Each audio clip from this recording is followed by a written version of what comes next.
Bonjour, bonjour. J'espère que vous nous entendez bien. Bienvenue dans ce webinaire. Nous allons passer une heure et demie ensemble, le temps de répondre à toutes vos questions. Et aujourd'hui, on va parler donc du métier de formateur. Dans quelques instants, n'hésitez pas, ne vous inquiétez pas, je vais me présenter dans quelques instants. Le temps que tout le monde puisse se connecter. Et en attendant, alors du coup, vous avez vu quand vous êtes rentré dans la réunion, vous avez pu voir que donc les micros sont fermés. On va les garder fermés pendant le temps du webinaire. Mais je vais vous demander à tout moment du coup, d'utiliser l'outil discuter de Zoom, le chat, comme j'aime dire, hein. J'aime bien appeler ça le chat. Et donc, du coup, de façon à pouvoir échanger avec nous. Alors, je ne suis pas tout seul, je suis avec Valérie, je suis avec Sébastien, je suis avec Vanessa, qui vont se présenter dans quelques instants. Nous sommes là pour répondre à toutes vos questions. Donc, l'intitulé aujourd'hui, comment doubler son salaire en devenant formateur. Donc, on va parler du métier de formateur, on va parler de la rémunération. Mais au-delà de la rémunération, c'est également les opportunités qui se cachent derrière le métier de formateur. Certains peut-être d'entre vous sont déjà formateurs. Et donc, du coup, n'hésitez pas à échanger avec nous de façon à pouvoir participer à l'échange. N'hésitez pas à donner votre avis, poser des questions grâce à l'outil, grâce au chat. Je veux dire le chat, c'est beaucoup plus simple. Alors, pour commencer, est-ce que tout le monde m'entend bien? Est-ce que vous me confirmez? Alors, c'est ça, dans le chat, est-ce que vous pouvez me dire si vous m'entendez? Cathy, Mathieu, Grégory, est-ce que… Donc, Laurence, oui, parfaitement, d'accord. Alors, pour pouvoir vivre le webinaire de la façon la plus optimisée, vous avez différentes options pour pouvoir afficher les participants. Vous avez intervenant, galerie ou immersif. Donc, moi, ce que je vous recommande de faire, c'est donc de choisir intervenant. Moi, ça va me permettre de pouvoir afficher au fur et à mesure. Donc là, vous devriez me voir normalement. Et ça va me permettre d'afficher également Vanessa, Valérie et Sébastien qui vont prendre la parole. Et de façon à ce que vous puissiez vraiment vivre l'événement comme il se doit. Et puis, on fera également des partages d'écran donc dans quelques instants pour que vous puissiez également découvrir d'autres choses. D'ailleurs, je ne vais pas tarder à vous passer une petite vidéo, donc la vidéo de notre événement du premier événement que nous avons fait sur la zone de Toulon dernièrement. Bien sûr, nous faisons des événements, des webinaires assez régulièrement, quasiment tous les mois, 2 à 3 fois par mois. Et également en physique aux Antilles, à Toulon, à Paris. Et là, je vais vous diffuser dans quelques instants l'événement de Toulon. Mais j'ai encore une question pour vous. Je voudrais savoir, en fait, d'où vous vous connectez, donc de quelle ville vous vous connectez et aussi quelle est la question, quelle est la réponse que vous attendez aujourd'hui, quelle est la question que vous vous posez et qui vous a poussé aujourd'hui à participer. Alors, est-ce que vous pouvez me répondre? Dans Toulon, Sanary.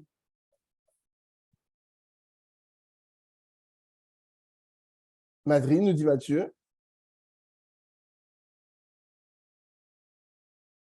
Alors, ma raison, c'est la présence de Valérie. Alors, effectivement, Valérie nous disait tout à l'heure,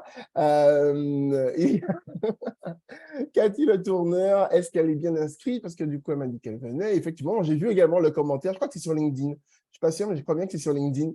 J'ai vu le commentaire. Et donc, du coup, effectivement, Cathy est bien présente, Valérie. Et que pour toi, hein. Alors, tant pis pour nous.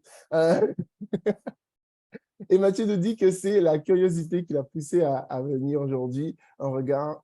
Alors, je lis en même temps. Grégory nous dit très intéressé par le monde de la formation. Et Laurence qui nous disait la curiosité. Vous êtes au bon endroit, que vous soyez curieux ou que vous soyez déjà dans la formation comme Cathy.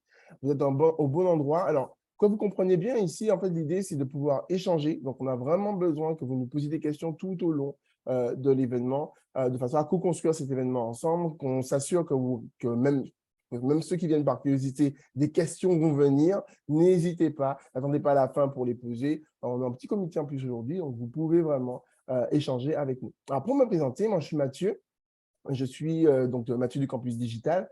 J'anime ce webinaire tous les mois donc pour le Campus Digital qui est présent donc sur Paris, en Guadeloupe, en Martinique, et que là, nous sommes en train d'installer dans la région de Toulon. Enfin, j'accueille en même temps du monde. Et donc, du coup, l'idée pour nous, c'est de pouvoir échanger avec vous. Moi, en fait, je suis dans la formation depuis maintenant 5 ans. Je suis le directeur du campus digital que j'ai fondé il y a maintenant 2 ans. Et donc, il y a un organisme de formation qui est spécialisé dans la formation à distance, mais pas que, et qui propose des formations qui sont certifiantes autour de la formation. Nous proposons la formation au métier de formateur, également la formation création d'organismes de formation, et puis les formations autour du marketing digital également. Mais bon, j'aurai le temps de vous présenter tout ça plus en détail. Alors, maintenant que j'ai pu faire connaissance avec vous, je vais laisser donc mes intervenants se présenter. Honneur aux dames. Donc, je vais proposer à Vanessa de se présenter. Je te mets en voilà. Salut Vanessa. Salut, salut, bonjour à tous, ravie d'être parmi vous. Alors moi, je suis Vanessa Sedan, je suis formatrice et consultante. J'ai une spécialité, c'est Calliope, c'est faire de l'accompagnement Calliope, de la formation Calliope pour les futurs certifiés. Et je suis également intervenante sur les parcours de formation du campus digital. C'est ça, notamment sur la formation devenir formateur et la formation création d'organismes de formation. Exactement. Toujours honneur aux dames. Sébastien, tu passeras après, hein. Valérie, est-ce que tu peux te présenter? Comment vas-tu?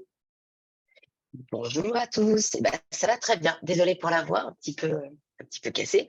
Alors, moi, je suis également consultante et formatrice depuis une dizaine d'années dans les domaines du management, du commerce, gestion de projet. Et j'ai aussi une spécialité, je fais du bilan de compétences et également de l'ingénierie pédagogique. Voilà. Et je suis ravie d'être là avec vous ce matin. On est ravis de t'avoir avec nous, Valérie. Sébastien, tu nous ramènes le soleil, c'est ça? C'est ça, tout à fait. Il fait beau là. Alors bonjour à tous, je suis ravi d'être présent avec vous. Donc moi c'est Sébastien, donc des casquettes j'en ai plein. Aujourd'hui je viens en tant que consultant en développement personnel, mais je suis aussi consultant en développement de stratégie d'entreprise, responsable commercial, enfin il y en a plein. Aujourd'hui je suis là pour échanger avec vous autour de passer à l'action, faire des switches un peu pour comprendre qu'on a toutes les cartes en main en fait pour faire un level up dans notre vie. Donc le seul truc à faire c'est faire le premier pas. Voilà mon objectif, voilà pourquoi je suis là. J'adore travailler avec Mathieu, donc je suis vraiment très, très heureux d'être là aujourd'hui. La plus belle chose à faire, c'est de faire le premier pas. Je suis bien d'accord avec toi. Et oui, c'est un plaisir de travailler également avec toi, Sébastien. Aujourd'hui, j'ai ramené quand même la crème de la crème. Je crois que c'est l'une des… Depuis l'événement, le premier événement de Toulon, donc je vais vous montrer des images, c'est la première fois qu'on fait un événement ensemble. Parfois, j'ai Sébastien, parfois, j'ai Vanessa, parfois, j'ai Valérie. Mais non, je crois que Valérie, c'est la première fois en webinaire. Et donc, du coup, voilà, on est aujourd'hui sur la crème de la crème. Donc, n'hésitez pas encore une fois à leur poser des questions. Vous allez bien comprendre où on vous emmène dans quelques instants. On va commencer à poser un peu les échanges.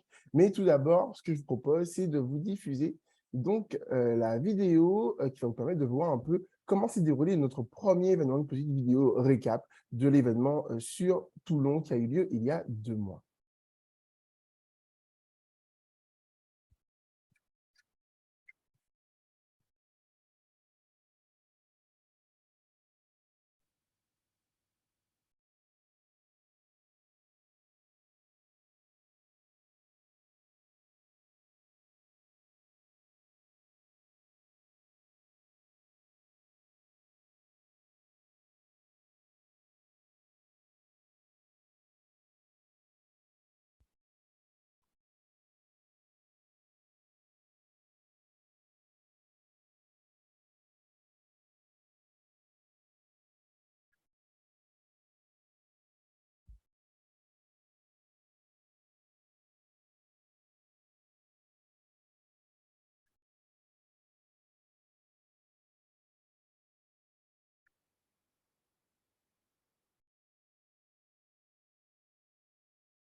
Et depuis cet événement, il s'en est passé des choses, puisque donc du coup, c'était le premier événement sur Toulon.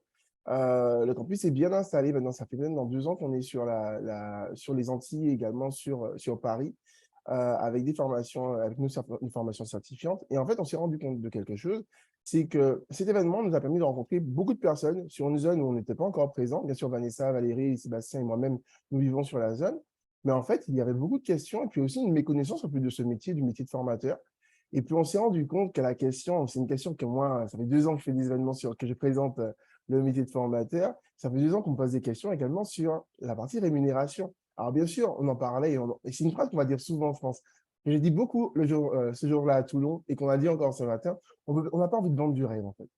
On n'a pas envie de vendre du rêve, mais il y a une raison qui nous a poussé, il y a plusieurs raisons qui nous ont poussé à saisir l'opportunité de la formation. Il y a beaucoup de valeurs, mais il faut le dire également, c'est un secteur qui a plein de dynamisme. Ben, avant d'arriver à cette partie pour vous expliquer les opportunités derrière le métier de formation, ben, on va commencer par la petite question habituelle. Moi, j'ai toujours envie de savoir, surtout pour Valérie et Vanessa, que vous nous expliquiez comment vous êtes arrivé dans le métier de la formation, quelle a été votre première expérience, peut-être aussi savoir, parce que souvent on pousse des portes, parfois on les referme, parfois on nous claconne, mais parfois on les referme. Et là, en fait, non seulement on nous a ni claconné, ni on l'a refermé, mais on s'est bien installé. Donc, j'ai envie de savoir qu'est-ce qui vous a retenu en fait dans cet univers de la formation. Valérie, est-ce que je peux te donner la parole? Bien sûr, merci. Alors moi, j'ai démarré la formation par mon ancien métier qui était cadre commercial. J'étais manager dans la grande distribution. Et donc, quand on est manager dans ce domaine-là, eh ben, la formation fait partie de notre mission. Donc, on formait sur du commerce, etc. Et j'aimais beaucoup ça et mes collègues n'aimaient pas. Donc, moi, ça me donnait une certaine bouffée d'oxygène. J'aimais bien partager, j'aimais bien échanger. Voilà. Et puis j'arrivais à un moment de ma vie aussi, dans les 36 ans à peu près, où j'avais besoin un peu de poser mes valises et je me suis dit, j'adore faire de la formation, pourquoi ne pas en faire mon métier? Et donc la transition s'est faite assez naturellement. J'ai voulu quand même me former. Donc, j'ai fait une formation en ingénierie pédagogique et puis sur 1 an. Et puis, ça m'a plu. Et en même temps, j'ai monté mon organisme de formation et je me suis lancée là-dedans. Voilà. Donc, j'ai complété avec un master, mais de consultant, coach en entreprise. Mais voilà, ça a démarré comme ça. Donc, ça s'est fait assez naturellement, finalement. Et aujourd'hui, comment vis-tu du métier de formateur? C'est-à-dire, quelles sont tes activités? Parce qu'on va parler du fait que, en fait, il y a être formateur, puis aussi, il y a derrière pas mal de choses. Donc, toi, aujourd'hui, où es-tu? Je pense que tu es très occupé en ce moment, donc Ouais. raconte-nous tout ça. Alors, je me reconnaissais un peu dans ce que disait Sébastien tout à l'heure. Enfin, moi, c'est comme ça que je conçois le travail aussi, ce métier. C'est pas mal de casquettes, se diversifier. Donc, j'ai une partie formation en entreprise sur différentes thématiques. J'ai une partie d'enseignement en école de commerce. J'ai une casquette de bilan de compétences, pardon, et un bilan de compétences un petit peu spécial dans la transition emploi-retraite pour les futurs retraités. Donc, c'est un bilan de compétences adapté à la retraite. Et puis du conseil organisationnel en entreprise. Voilà. Donc, j'ai un petit peu plusieurs casquettes, mais je pense que c'est intéressant. Ça évite de s'ennuyer, ça évite le ronron. Quand on fait ce métier, en tout cas, moi, c'est ma conception des choses, c'est que j'aime pas m'ennuyer, j'aime la nouveauté, j'aime être confrontée à différentes problématiques, différents contextes, différentes personnes. Et là, je suis servie, quoi. Donc, C'est sûr. voilà. Voilà. Et c'est vrai que j'ai rempli bien mes journées, donc je ne m'ennuie pas. On reviendra tout à l'heure sur ces différentes casquettes, parce vous le verrez rapidement, on en a tous. Vanessa, est-ce que tu peux nous expliquer qu'est-ce qui t'a attiré dans ce monde de la formation? Ben, moi, c'est un petit peu similaire à Valérie. Moi, je suis une ancienne ingénieure commerciale et je performais dans ce métier-là. Je m'éclatais vraiment dans mon métier de commercial. Et quand on est bon dans quelque chose, généralement, on nous demande de transmettre. Donc, j'ai été formatrice en milieu professionnel pendant une dizaine d'années en tant que salariée en parallèle de mon activité d'ingénieur commercial. Et puis, notre ami, le confinement est arrivé par là et les moments de remise en question se sont posés. Et donc, j'ai créé mon entreprise fin 2019 et début 2020, donc pendant le confinement, j'ai voulu professionnaliser en tout cas mon activité de formatrice. Donc, j'ai passé une certification de formateur. Et l'année suivante, j'ai passé une année d'ingénierie pédagogique pour être ingénieur pédagogique et donc pouvoir concevoir des formations de bout en bout pour pouvoir vraiment faire du sur-mesure. Donc, moi aussi, j'ai plusieurs casquettes. Je suis formatrice sur mes formations, c'est-à-dire plutôt axée commercial, développement commercial et développement des réseaux sociaux, initiation aux réseaux sociaux. Je suis intervenante en école de commerce chez Kedge. Je suis intervenante en CFA auprès des bachelors.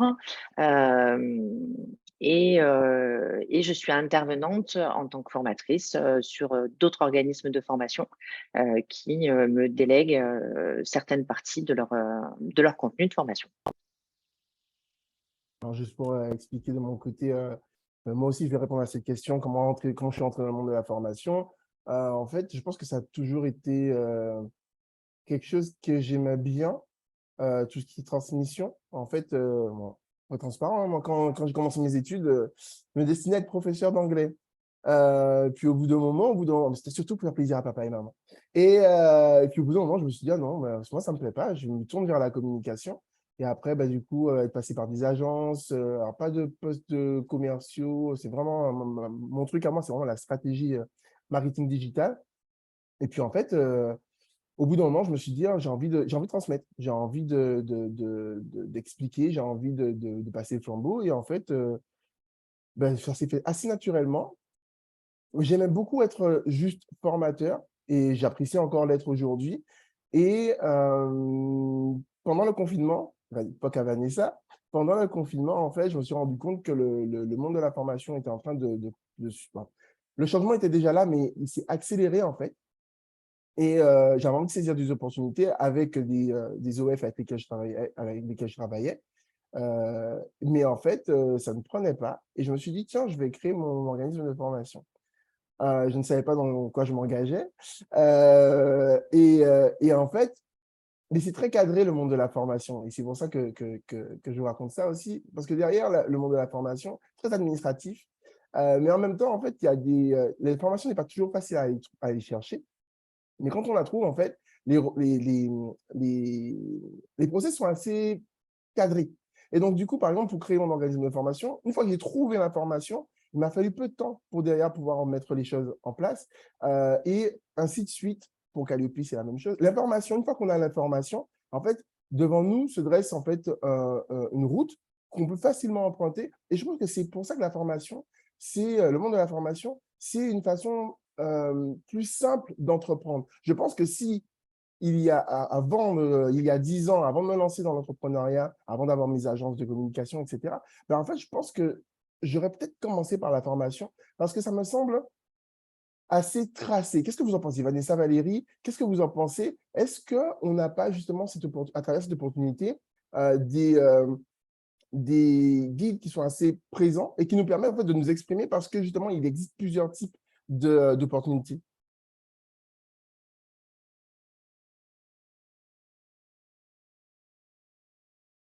Valérie, je te laisse répondre. Tu n'as pas ton micro. Oui, alors je vais dire sacrée question. Ouais, sacrée question. Sacrée question. Est-ce qu'aujourd'hui, est-ce que tu penses que tu serais passé par une autre porte pour entreprendre? Eh ben non, mais c'est justement, je réfléchissais à ça, par quel côté j'allais répondre à ta question.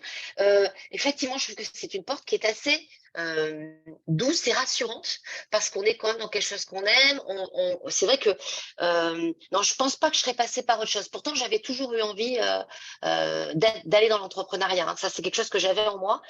Mais effectivement, je pense que j'y suis allée parce qu'il n'y avait pas d'investissement au départ, hein, de locaux, voilà, il faut avoir son ordinateur, une imprimante et créer son réseau. Et c'est assez progressif. Effectivement, je ne suis pas sûre que j'y serais allée par un autre chemin.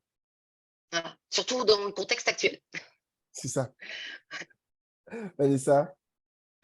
Non, moi je confirme. Le gros avantage du monde de la formation aujourd'hui, c'est structuré. On a des limites qui sont bien marquées. On a des process, mais surtout, chacun peut rentrer dans le monde de la formation avec son expertise et ses capacités. C'est tellement vaste. On peut aujourd'hui former sur tellement de sujets que ça reste accessible à beaucoup. Et ça permet aussi, comme je disais Valérie tout à l'heure, de faire beaucoup de choses et de jamais s'ennuyer parce qu'il n'y a pas 2 journées pareilles. Cathy nous dit sacrée question, je pense qu'elle est d'accord avec vous. Et elle nous dit également, et parce qu'il y a la possibilité de bosser pour d'autres OF en parallèle. Et ce qui est vrai, et c'est une des possibilités, une des opportunités, une des possibilités en termes d'activité. Et Sébastien, tout à l'heure, on va parler justement du lâcher-prise, de se lancer, parce que du coup, j'ai l'impression que, et c'est pour ça que je pose la question, c'est là où je vous emmène, c'est qu'aujourd'hui, pour entreprendre, ça peut paraître gros, ça peut faire peur. Et en fonction des domaines, ça peut demander beaucoup d'investissement en termes de temps et en termes également en termes financiers également. Mais il y a d'autres, il y a un peu de peur derrière tout ça. Il y a un peu également de syndrome de l'imposteur. Je voudrais bien que tu nous en parles. Et juste avant, je reviens sur la question de Cathy qui nous demande, est-ce que l'un ou l'une d'entre vous avait une expérience d'emploi classique en parallèle d'une activité en tant que formateur? Vanessa, Valérie, je répondrai juste après. Est-ce que vous avez déjà… Oui, allez-y. Pour ma part, j'aurais très bien pu, à l'époque où j'étais formatrice en milieu professionnel, avoir ma structure en parallèle de mon activité d'ingénieur commercial sans aucun problème.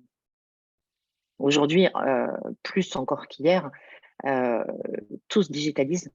Donc, il n'est pas interdit de faire sa journée de boulot et le soir de donner des formations, même à distance. Hein. Donc, ça se fait de plus en plus ou juste le week-end. Donc, c'est quelque chose qui est totalement compatible avec un statut d'auto-entrepreneur sans aucun problème. Oui, sûr. Valérie, de ton côté? Ouais, moi, je serais un petit peu… Alors, je suis partagée parce que moi, quand je me suis lancée, c'était en 2010. D'accord? Donc, à l'époque, si je me projette il y a 12 ans, je me dis, je ne sais pas si je l'aurais fait. Après, c'était le secteur dans lequel j'évoluais, la grande distribution, où on bosse les week-ends, avec des horaires. Voilà. Donc, je ne vois pas comment j'aurais pu le faire dans ce secteur-là. Voilà. Et après, et avec le recul et les outils d'aujourd'hui qui n'étaient pas les mêmes il y a 13 ans, et ben peut-être que je me serais lancée en faisant des formations peut-être le soir, voilà, le dimanche, parce qu'il y a des demandes aussi. Voilà. Mais à l'époque, dans le contexte de l'époque où je me suis lancée, non, je pense pas que j'aurais pu le faire et que je l'aurais fait. Voilà. Oui, aujourd'hui, je pense que c'est le bon moment pour tester la formation. On a des formations en cours du soir. La plupart des formations du campus digital sont en cours du soir. Donc, vous pouvez former après votre emploi principal, le week-end également. Et puis aussi, alors, de mémoire, on a aussi la possibilité de pouvoir poser certains… Alors, il faudrait que je vérifie du côté juridique si vous avez la question de la force. Donc, du coup, il y a la possibilité de poser certains jours pour pouvoir former. Je pense qu'il y a un cadre légal également pour cela, mais à vérifier. Donc, certainement que je reviendrai vers vous avec l'information dans le mail qui suivra. De mémoire, je crois que c'est sur la transition professionnelle. C'est quand on est en reconversion, on a possibilité de faire un développement de notre activité en parallèle, mais selon certaines structures et selon un certain statut. Sébastien, on en revient à toi. Qu'est-ce que ces lancements, ces parcours t'inspirent? Ça m'inspire énormément et surtout ce que je vois. Donc vous êtes tous des formateurs, mais je pense qu'on est tous formateurs en soi. Pourquoi je dis ça? Moi, par exemple, je suis papa de 2 petits garçons. Donc, je leur apprends à grandir avec mon expérience, avec toutes ces choses-là. Dans mes expériences professionnelles auparavant, la passation de savoir était essentielle. Donc, on a tous cette fibre en nous, en fait. Certes, on a un cursus professionnel avec une expertise certaine, mais il ne faut pas oublier qu'on est avant tout des individus avec un vécu, avec une expérience, et ça fait ce que l'on est, en fait.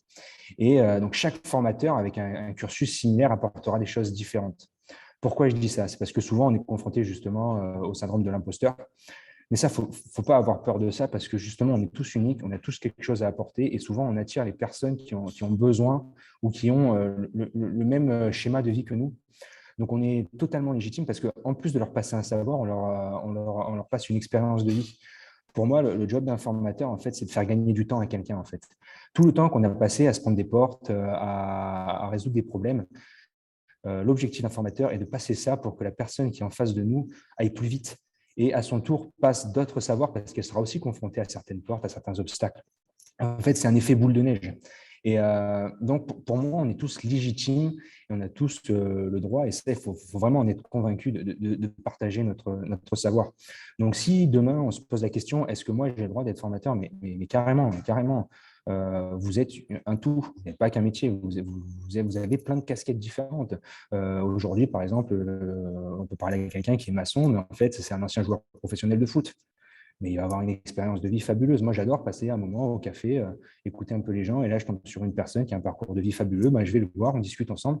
Ben, je passe une journée fabuleuse. La personne, elle m'a enrichi. Il n'est pas formateur, mais si, il est vraiment formateur parce qu'il m'a appris des choses fabuleuses. Donc, par rapport à syndrome de l'imposteur, il ne faut pas avoir peur. Vous êtes un tout et votre richesse, elle est à la fois professionnelle et humaine. Donc ça, il faut y aller, il faut vraiment foncer, foncer, foncer, foncer.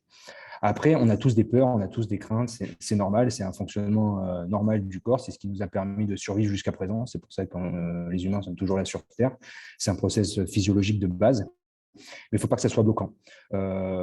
Moi, ça a été bloquant pendant une longue période de ma vie, et en fait, c'est quand j'ai compris qu'en fait, quand il y avait une peur, il fallait que j'aille chercher parce que ça me sortait de ma zone de confort, et à partir du moment où je sortais de la zone de confort, c'est là où je faisais justement un level up. Donc, si vous avez des craintes ou des choses comme ça, quel que soit le domaine d'activité dans votre vie, allez creuser un peu, vous verrez que c'est fabuleux ce qu'il y a derrière en fait. C'est la porte du coffre qu'on ouvre et après on voit le trésor qu'il y a dessus. Donc, je ne sais pas si Mathieu, ça répond à ta question, mais là, c'est ce que j'avais envie de partager avec vous sur l'instant. Je rebondis parce que c'est vrai que la peur, en fait, c'est soit elle est bloquante, soit elle est moteur en vérité. Si on arrive justement à mettre nos peurs derrière nous, vous avez vu la puissance d'une peur quand même. En fait, ça nous fait crier, ça nous fait réagir physiquement. Si on arrive à mettre cette énergie, non pas devant nous, qui nous tient ou qui nous retient, et à mettre derrière nous pour nous faire avancer, je pense qu'on peut défoncer des portes, clairement, pour le dire, comme je le pense. Donc, non, c'est hyper inspirant. Et encore une fois qu'on a réussi à passer ce cap, à se lancer, en fait, tout ce qui va nous manquer, c'est l'information. Et comme je le disais encore tout à l'heure, et c'est là où je vous emmène, lentement mais sûrement, c'est qu'en fait, cette information, une fois qu'on l'a trouvée dans le monde de l'information, on a devant nous une autoroute. On peut y aller. Ce webinaire, l'objectif de ce webinaire, c'est de donner de l'information. C'est de partager cette information, c'est de partager cette opportunité, parce que cette opportunité, on l'a quasiment tous saisie et on y est encore aujourd'hui. Mais Valérie et Vanessa vont être d'accord avec moi, même Sébastien va être d'accord avec moi. Dans le monde de la formation, le plus rare, le plus important, c'est cette information. C'est cette information qui va vous permettre de pouvoir saisir une opportunité, comprendre le fonctionnement, qu'est-ce qu'un OPCO, qu'est-ce qu'un financeur, comment je dois négocier ma rémunération, quelle est ma valeur dans le secteur de la formation. Et en fait, une fois qu'on a saisi qu'est-ce que Calliope, on y viendra tout à l'heure. En fait, tous ces mots qui peut-être pour vous, du coup, pour l'instant, ne veulent rien dire. Derrière, pour nous qui avons déjà l'information, se cache une richesse en termes de valeur, en termes de création et en termes financiers également. Alors, on y va. L'idée aujourd'hui, c'est de parler également de la rémunération, des opportunités. Et Valérie, vous en a parlé, Vanessa, vous en a parlé également, de comment elles vivent ce métier de formatrice, que ce soit en tant qu'intervenante pour un organisme de formation, qu'elle soit elle-même organisme de formation, qu'elle soit consultante dans le domaine de la formation, qu'elle soit en BTS ou en bachelor, comme je le suis moi-même également certains jours de la semaine. En fait, derrière se cache à la fois l'opportunité et également le mode de rémunération. Donc, Valérie et Vanessa, est-ce qu'on en parle? Alors, cet événement, ça fait 2 fois qu'on le fait. La dernière fois, je ne l'ai même pas enregistré parce qu'il n'y avait pas eu de replay, parce qu'on était trop cash, ça parlait trop argent. Aujourd'hui, on va parler argent, ok? Donc, posez-nous des questions. Moi, je ne vais pas leur poser des questions trop touchy, mais allez-y, elles sont là, elles savent, on est là pour parler argent. Et c'est vrai qu'on le disait tout à l'heure, donc Valérie, Vanessa, combien gagne un formateur aujourd'hui en France? Est-ce qu'on peut avoir une fourchette? Oui, ça peut être une fourchette, mais la fourchette peut être large. C'est ça. C'est une conversation qu'on a déjà eue. On l'a déjà abordée effectivement au dernier webinaire. On peut parler à l'heure, on peut parler au mois. Ça, c'est chacun voit midi à sa porte et fait son petit calcul. On peut être entre 30 € de l'heure et 100 € de l'heure. Ce qu'il faut savoir, c'est que quand on est formateur, on ne bosse pas 8 heures par jour en prestat de formation, c'est rare. Et si on le fait, franchement, c'est presque on a de la chance. C'est-à-dire qu'il faut aller vraiment chercher des contrats, hein, parce qu'il y a quand même un développement à faire derrière. Mais on bosse rarement 8 heures par jour. Par contre, on va bosser à la conception pédagogique. On va concevoir nos formations, on va concevoir les évaluations. Donc, il y a un boulot derrière. J'ai envie de dire presque le salaire ne va pas être parlant à la hauteur du nombre d'heures qu'il y a de travail. Mais on peut aller j'ai envie de dire de 1 200 € à presque l'infini. Ça dépend du nombre d'heures que vous voulez travailler. Ça dépend aussi du niveau de vie que vous souhaitez avoir, Ce que vous avez dit tout à de l'heure. l'implication que vous allez y mettre. Enfin, il y a tellement de choses qui rentrent en ligne de compte. Mais le gros avantage, c'est que c'est un métier qui, comme le métier de commercial, vous allez être payé fonction de votre implication et fonction de votre travail, tout simplement. Je ne sais pas si vous êtes d'accord avec moi, Valérie, Seb. Bah, complètement d'accord. Je rajouterais alors plusieurs points. Je suis absolument d'accord avec ce qui a été dit. Je rajouterais que dans le temps qu'on passe, qui n'est pas le temps à proprement parler de la formation, il y a aussi le SAV. Vous savez, les questions qui viennent après la formation. Hein, ça prend aussi du temps. En fait, Valérie, ma fille, ok. Et ça prend du temps. Cette dimension administrative, hein, quand on a fait le choix aussi de monter son propre OF, bah, il y a de la paperasse. Quelque chose que Vanessa a évoqué, c'est aussi la partie prospection. C'est aussi pour ça qu'il est difficile, je trouve, d'animer, on y arrive hein, parfois, 5 jours par semaine, d'abord physiquement,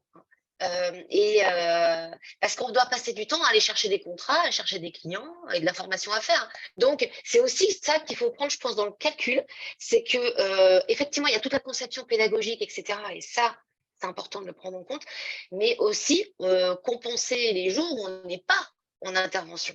Et typiquement en formation, il y a des mois de l'année où on travaille beaucoup moins que d'autres. Il y a ça évolue, je trouve quand même. Et il y a quelques années, moi, je ne travaillais jamais au mois d'août. Je n'avais pas de formation au mois d'août. J'avais quasiment plus aucune formation à partir du 15 décembre. Ça évolue. Maintenant, moi, je travaille beaucoup en août, finalement. On pourrait travailler jusqu'à Noël, sans problème. Donc ça évolue, mais il faut aussi penser aux mois où on ne travaille pas, ou aux périodes où on travaille moins, vacances scolaires, etc. Donc, il y a tous ces calculs-là à prendre en compte. Et puis, effectivement, le niveau de vie, enfin, le choix de niveau de vie qu'on a, hein, ce qu'on veut atteindre. Hein.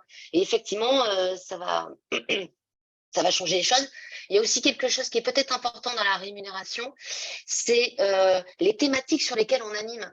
C'est Katia l'a mis dans le message, mais c'est vrai parce que typiquement, quand on est dans des choses assez de niche ou assez spécifiques, eh ben là, forcément, vous êtes du pain béni pour les OF ou les entreprises. Et effectivement, c'est payé plus cher parce que c'est rare. Voilà, que des formations comme moi, hein, je prends des thématiques que j'anime sur le management, mais il y a des tas et des tas de formateurs qui font du management. Donc forcément, ça tire un peu le prix vers le bas, mais c'est normal. Après, à nous de savoir sortir notre expertise dans cette thématique. Et on s'en sort. Voilà. Et c'est comme ça que ça marche. Mais je pense qu'il faut, pour pouvoir tenir à l'équilibre, il faut quand même diversifier aussi son offre. Il faut savoir s'adapter, s'enrichir, évoluer dans notre offre. Enfin, il y a beaucoup de choses à faire. Mais on peut vivre bien hein, de la formation. Moi, ça fait 13 ans que j'en vis. Je suis ravie. Hein. Et voilà, il y a des moments où on perd des clients, on en trouve d'autres. Voilà, moi, je pars du principe chaque année que je perds 3 clients avec qui je travaillais. Et le Covid a redistribué beaucoup les cartes d'ailleurs. Et que chaque année, il faut partir du principe qu'il faut trouver 3 nouveaux clients. Et en fait, c'est ce qui se passe en moyenne. En tout cas, dans mon parcours, c'est ce que j'ai connu. Voilà. Il faut accepter de perdre et d'en trouver d'autres. C'est la vie de la formation. Il y a aussi le fait que quand on a du temps, quand on n'est pas en train de former, en fait, on peut également travailler sur nos propres actions de formation, comme on peut proposer en tant qu'organisme de formation également. Et ça aussi, je pense qu'il faut aussi qu'on déconstruise un peu notre vision, parce on est dedans. Mais moi, par exemple, donc j'étais formateur, j'ai créé mon organisme de formation. Aujourd'hui, ce qui se passe, c'est que quand je ne forme pas, j'ai tous les jours quelqu'un qui forme, tous les jours quelqu'un qui forme. Et donc, du coup, c'est-à-dire que je ne suis pas en train de former, mais j'ai un formateur qui intervient. Là, cette semaine, on a eu des interventions dans des CCI. Dans une CCI, on a eu une intervention également chez 2 partenaires organismes de formation.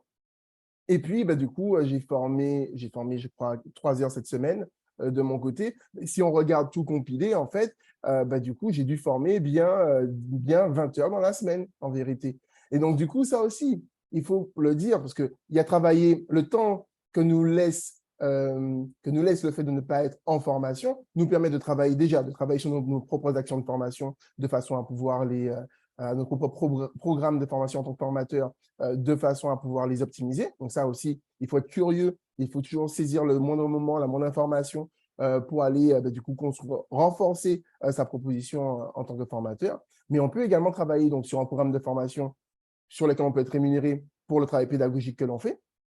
On peut également du coup créer son propre organisme de formation, travailler sur ses formations, peut-être sa formation que vous avez proposée 1 à 2 fois dans l'année, mais sur laquelle vous allez faire en plus 10 par rapport à ce que vous gagnez les mois précédents. Et puis également, du coup, travailler avec d'autres formateurs. Donc, du coup, les opportunités, elles sont assez nombreuses. Et c'est vrai que je trouve que c'est Cathy qui parlait du temps.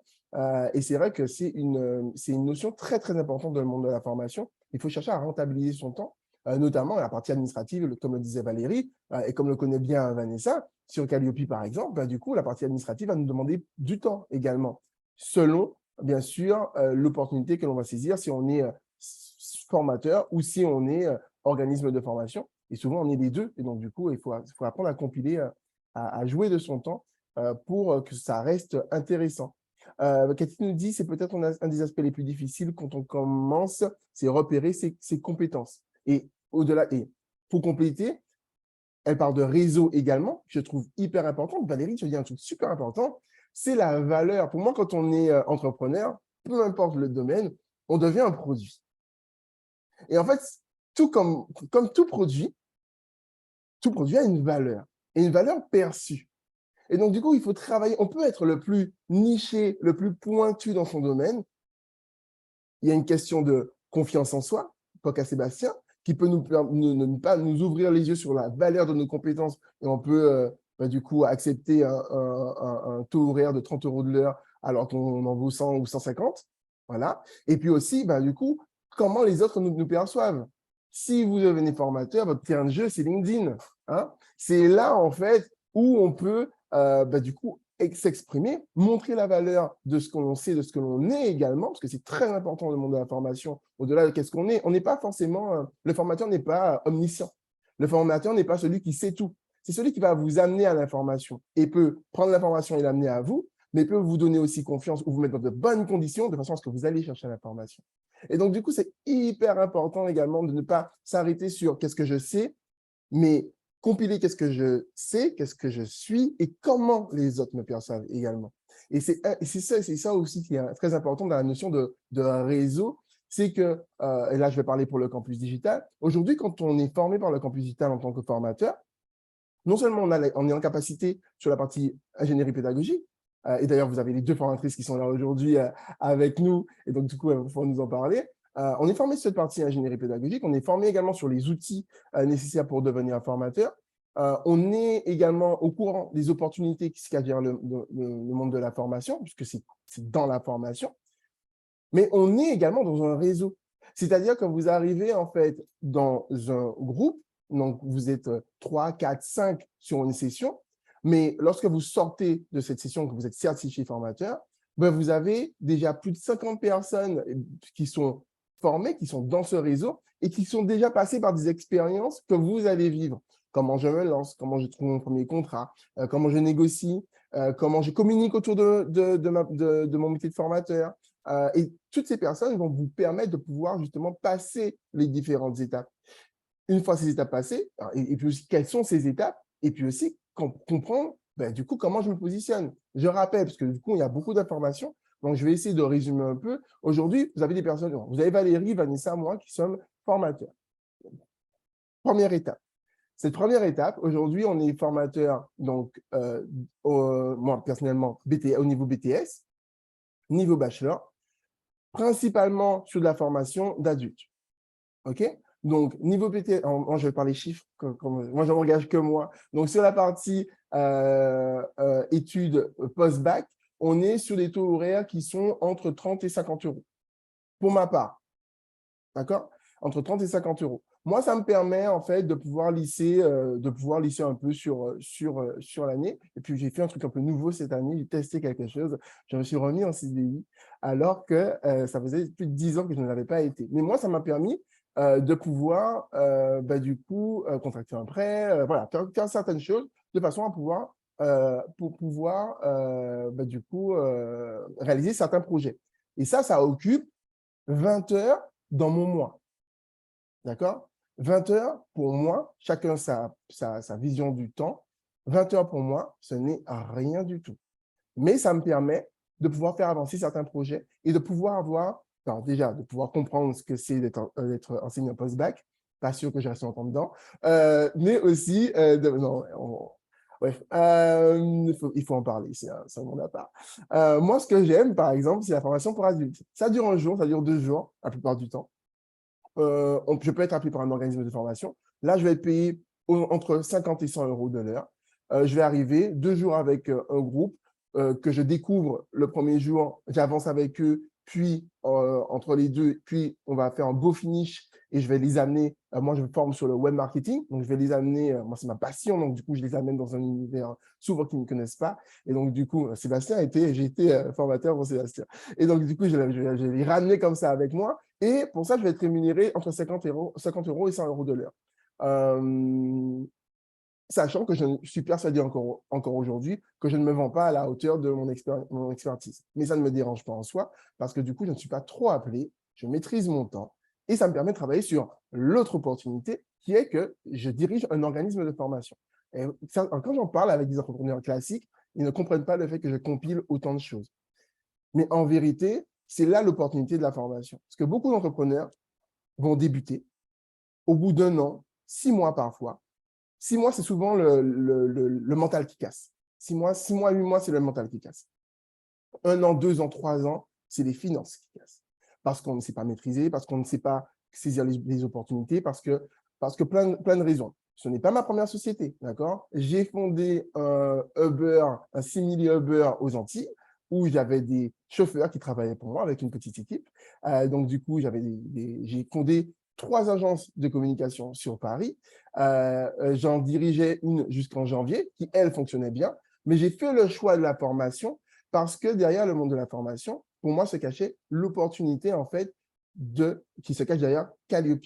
Donc, je suis devenu organisme de formation et j'ai commencé à travailler, donc du coup, j'ai toujours du mal un peu avec ça, c'est pour ça que j'hésite sur certains mots, à collaborer avec des formateurs, à embaucher des formateurs. Là, en fait, je viens d'embaucher mes 2 premiers salariés. Et donc, du coup, on est dans une énergie qui est complètement différente, mais qui n'est pas opposée à celle du métier de formateur. Je m'explique. Quand je suis manager au sein de mon entreprise, quand j'embauche des personnes et que j'ai l'impression que leur vie dépend de moi, parce que du coup, c'est nouveau pour moi et qu'elles sont en CDI, et là, je vous parle des personnes qui sont directement en CDI au campus digital. Mais je ne vous parle pas de la dizaine de formateurs qui travaillent régulièrement avec nous. Et donc, du coup, c'est une grosse responsabilité. Et cette responsabilité, je la gère comment? En les formant. Je les forme au quotidien. C'est mon métier de formateur qui me permet d'être bon manager. C'est mon métier de formateur également qui me permet, face à un client, de pouvoir vendre nos prestations. Et tout ça, en fait, ce sont les mêmes compétences, les mêmes aptitudes, mais sous différents prismes.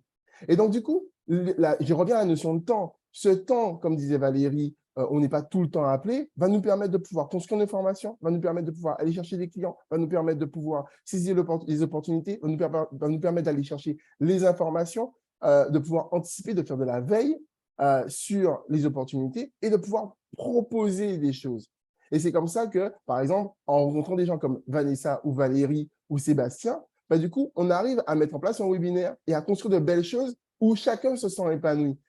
Pour raconter l'histoire, Sébastien rencontré en formation, donc j'étais le formateur de Sébastien. Valérie rencontrée sur LinkedIn, et ça illustre ce que je suis en train de vous dire. Valérie rencontrée sur LinkedIn au détour d'une petite recherche, je me dis, mais je cherche une nouvelle formatrice, je viens de quelqu'un qui a tel type de profil et je tombe sur Valérie, la perle. Du coup, ça match directement. Et donc, du coup, en janvier, on va commencer c'est vrai, Valérie. En janvier, on va mettre en place la formation dont je vais vous parler tout à l'heure, qui est déjà, voilà, on a déjà nos 3 premiers inscrits, donc ils n'attendent plus que vous. Et Vanessa a rencontré, alors je ne sais pas si je dois, est-ce que Vanessa, je l'ai rencontrée devant un portail qu'elle ne m'a pas ouvert, ou bien si…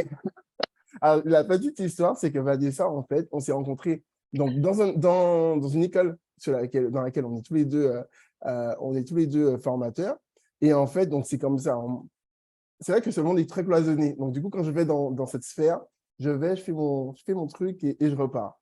Et en fait, j'arrive sur LinkedIn et au détour d'un commentaire, je crois, j'ai Vanessa qui me parle. Je regarde son profil, je me dis, waouh, mais génial, faut que je parle à cette personne. Et en fait, elle me rappelle qu'en fait, il y a 2 semaines, elle n'a pas voulu m'ouvrir la porte parce qu'elle a pensé que j'étais étudiant dans cet établissement.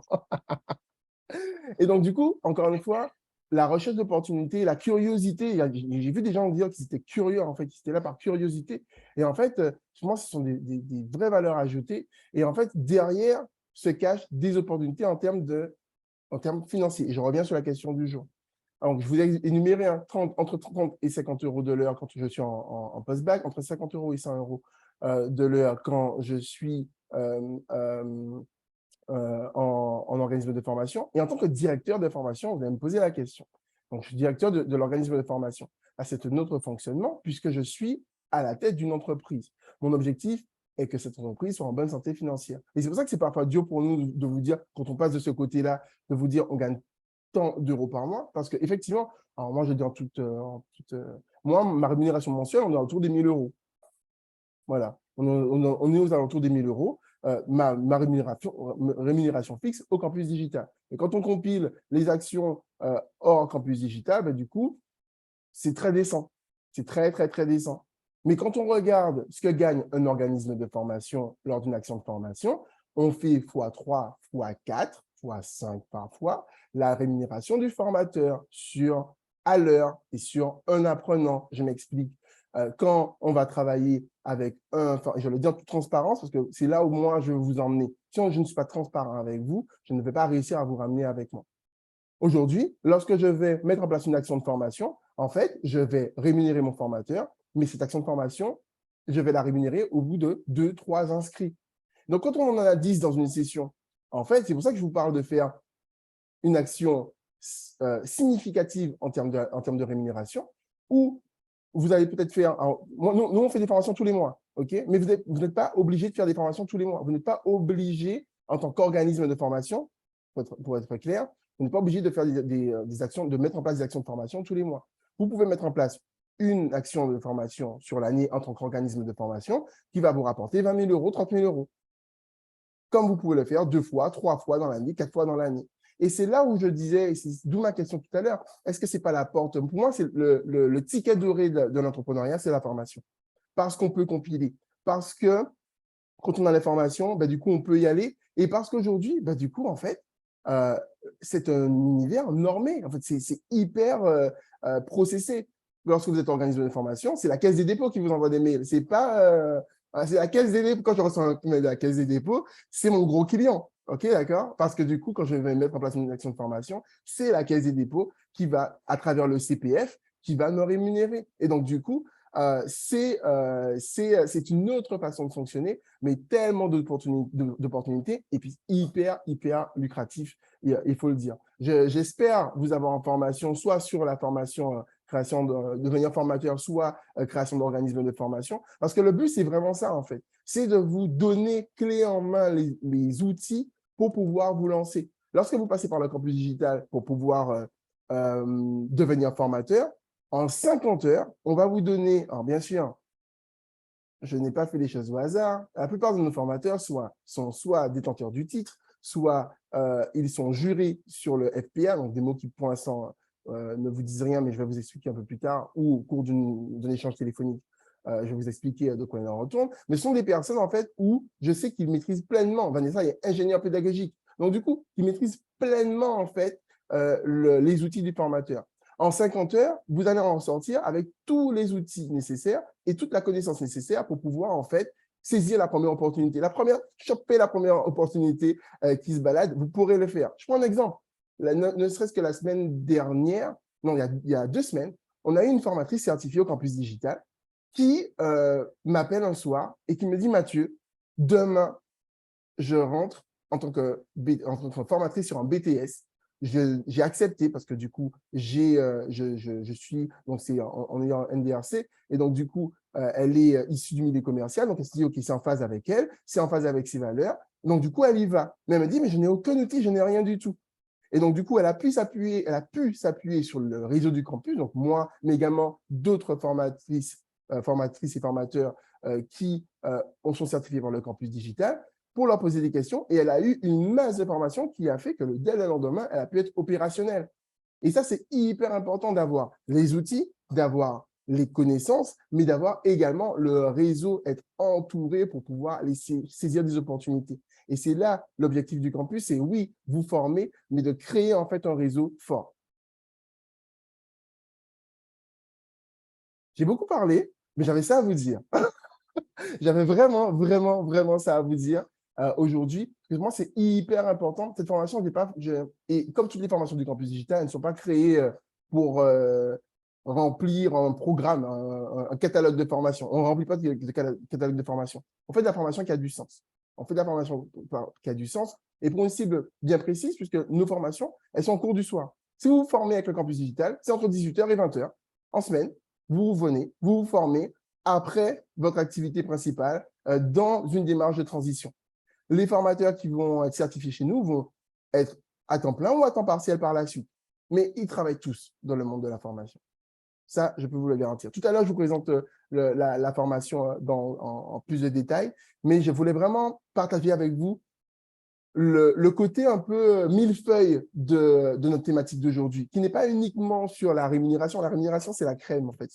C'est le petit glaçage au-dessus, mais c'est aussi tout ce qu'on va mettre au-dessous. C'est les valeurs, c'est les rencontres qu'on va faire. Si vous aimez rencontrer les gens et échanger avec les gens, devenez formateur. Tous les jours, Vanessa Valérie, je pense qu'on est d'accord. Sébastien, on est d'accord. Tous les jours, on rencontre des personnes, n'est-ce pas?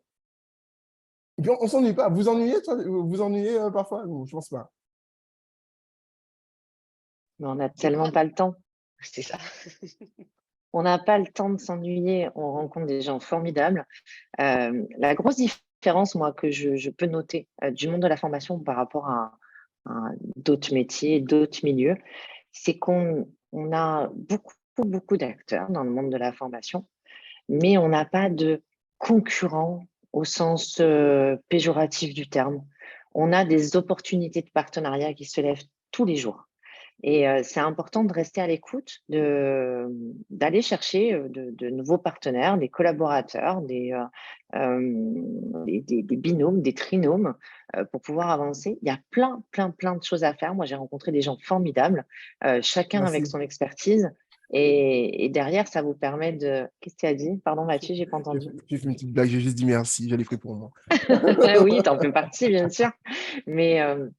Mais voilà, ça vous permet derrière quelque part de vous staffer, de vous entourer des bonnes personnes pour pouvoir avancer mieux, plus vite et donc forcément de faire du chiffre d'affaires derrière qui est cohérent pour vous. Moi, quand je suis entrée dans le monde de la formation, à proprement dit, c'est-à-dire quand je suis sortie de mon salariat et que j'ai créé mon organisme de formation, je suis tombée dans les méandres de recherche Google pour essayer de trouver des infos. J'avais pas d'entourage à proprement dit sur la formation. Et aller chercher des infos et des infos pertinentes, de vraies infos, ça a été compliqué. Donc voilà, fermer de porte à personne parce que toute expérience, toute autre personne du monde de la formation peut être intéressante pour vous, à tout point de vue. C'était mon conseil du jour. Mais tu as bien raison. Moi-même, je travaille toujours avec les premiers organismes de formation qui m'ont embauché en tant que formateur. Et aujourd'hui, du coup, soit je place des formations avec des formateurs avec eux, soit je vais saisir des opportunités avec eux. Donc, que ce soit vos partenaires d'hier et d'aujourd'hui, vous pouvez toujours construire des choses avec eux. Il y a tellement d'opportunités à aller chercher ensemble. Et puis aussi, ça se corse au niveau administratif la formation. Donc, on tend à travailler ensemble pour avancer plus vite. Oui, Sébastien. Moi, pour rebondir par rapport à tout ce que vous disiez, ce que j'aime bien faire, c'est le parallèle avec le monde de la finance. Dans le monde de la finance, ce qu'on recherche, c'est la diversification. Et je trouve que ce métier, eh ben, comme le disait Mathieu, il permet de faire ça, en fait. Parce qu'on a plein de casquettes, on peut aller chercher un CDI, on peut être auto-entrepreneur, on peut monter sa boîte. Donc, on diversifie énormément. Donc, par exemple, en finance, on va investir dans les actions, on va investir dans l'immobilier, on va investir dans les entreprises. Le parallèle est le même. Mais ce qui est encore plus fou, c'est qu'à l'heure actuelle, on a la digitalisation qui permet de faire des bras de levier assez importants comme en finance. Donc, en gros, les opportunités, enfin, de ce que je vois, il n'y a pas de limite. Il n'y a vraiment pas de limite. Donc, on peut parler d'une rémunération, certes, mais après, elle dépendra de vous aussi, surtout, et des actions que vous mettez derrière. Et en fait, connaissant la formation du campus, il y a quelque chose qui est important à dire, c'est qu'en fait, vous apprenez les rouages, vous apprenez toute la structure qu'il y a derrière, et du coup, ça vous permet de mettre en place des actions, justement, pour faire des bras de levier assez importants, comme par exemple partir sur la digitalisation. Là, c'est exponentiel. Donc, le fait de connaître les rouages permet à la fois un essor financier, permet aussi à la fois de gagner du temps, parce que quand on sait comment ça marche, on met les bonnes actions. Certes, au début, c'est un peu difficile, mais ça permet de gagner du temps sur le long terme. On le sait tous, on ne connaît pas notre date de fin. Désolé de parler de ça, mais donc c'est le truc le plus précieux. Donc, en connaissant ces rouages, on arrive à la fois agir sur le côté financier, mais aussi sur notre liberté dans notre temps. Donc, c'est très, très important. Voilà, j'avais envie de vous dire ça parce que ça rebondissait par rapport à ce que disait Mathieu. Et du coup, ça permet une diversification à la fois personnelle, professionnelle. Et moi, je trouve que c'est un métier, mais juste fabuleux pour se lancer, pour exploser, quoi. Tant humainement parlant, tant que financièrement parlant, professionnellement parlant, c'est un métier juste fabuleux, quoi. Voilà, voilà. Je suis 100% d'accord avec toi. Alors, je vais juste remettre Anissa qui est de retour avec nous. Et donc, du coup, alors, mesdames les formatrices, si vous vous formez avec le campus digital, donc vous serez formés par les deux talents que nous avons avec nous, que sont Vanessa et Valérie, qui interviendront sur la formation au métier de formateur. Donc, c'est une formation qu'on fait depuis 2 ans. On est en train de dépasser les 50 formateurs certifiés. Et donc, du coup, c'est une nouvelle version qu'elles vont vous proposer, retravailler et réactualiser à partir du mois de janvier. Donc, la formation elle commence le 16 janvier pour ceux qui sont intéressés. Et on aura une date qui va être posée au mois de février donc pour la formation création d'organismes de formation. Alors, juste pour préciser, ce sont des formations qui sont certifiantes, donc qui sont reconnues par l'État. Lorsque vous sortez de cette formation, vous avez donc une certification reconnue au national et qui vous permet de pouvoir vous lancer dans le métier de formateur. Parmi ceux qui sont présents, parce que du coup, on parle depuis tout à l'heure, surtout moi, on parle depuis tout à l'heure, mais vous autres, alors Cathy, merci d'animer le chat, parce que du coup, on a peu de questions, mais vous autres, est-ce que vous avez des questions? Est-ce que ça vous a fait réagir, ce qu'on a pu dire jusqu'à maintenant? N'hésitez pas, hein, parce que on est à votre disposition pour répondre à vos questions. Donc, allez-y, posez-nous des questions. Mais j'ai envie de vous en poser une directement. C'est est-ce que ce métier de la formation, de formateur, ou les métiers de la formation, j'aime bien présenter ça comme ça, est-ce que aujourd'hui, c'est quelque chose qui vous attire? Et sauriez-vous me dire, du coup, pas le pourquoi, parce que le pourquoi, on peut l'imaginer. On est en plein dedans, donc on sait tout ce qu'il y a de merveilleux de l'autre côté. Mais qu'est-ce qui vous retient aujourd'hui? Quels sont vos freins aujourd'hui pour devenir formateur? Alors, bien sûr, c'est pour Gilda, hein, c'est pour Grégory, c'est pour Laurent, c'est pour Marraine, c'est pour SKD, Valérie, Vanessa, c'est bon, c'est fait.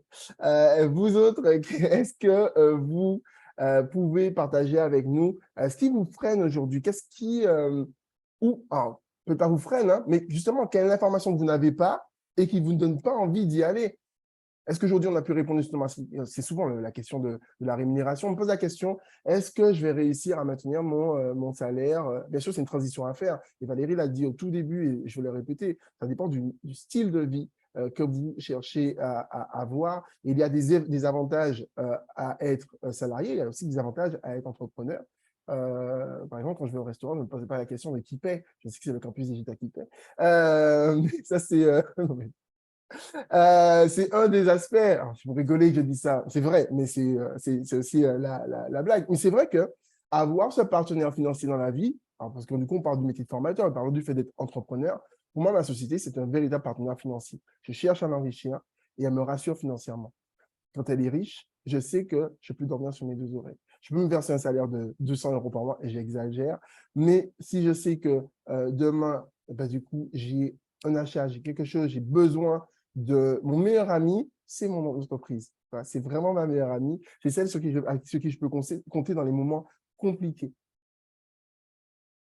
C'est pour vous rassurer sur le côté, on présente rarement l'entrepreneuriat comme ça. Alors, du coup, on a Cathy qui nous dit, votre programme inclut-il les outils d'animation, l'adaptation aux différents publics?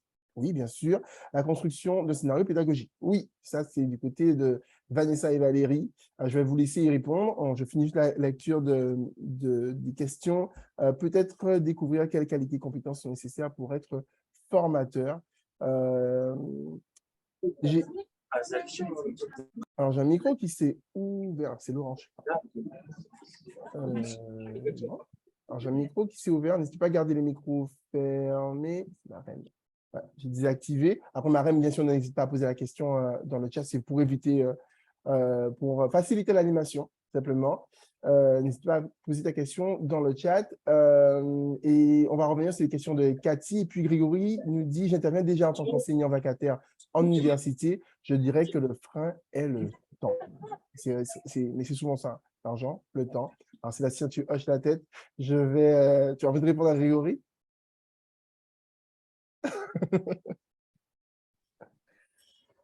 On a tous ce problème de temps, et c'est juste mettre des stratégies en place et surtout prioriser certaines choses avec l'effet Pareto 80-20, donc voir en gros ce qui permet d'avoir le plus de résultats avec le minimum d'actions. Donc, il faut séquencer, il faut voir les résultats, il faut voir toutes ces choses-là. Excuse-moi, Sébastien, tu peux nous expliquer le concept derrière 80-20? Ben, en gros, c'est 20% d'investissement pour 80% de résultats. Donc, en gros, il faut séquencer nos actions d'une journée et voir ce qui apporte le plus de résultats. Et ça, je vous garantis que ça fait gagner énormément de temps. Pareil, on manque de temps, c'est vrai, mais après, on aime bien rester tous un peu plus longtemps dans le lit, surtout en période d'hiver et tout.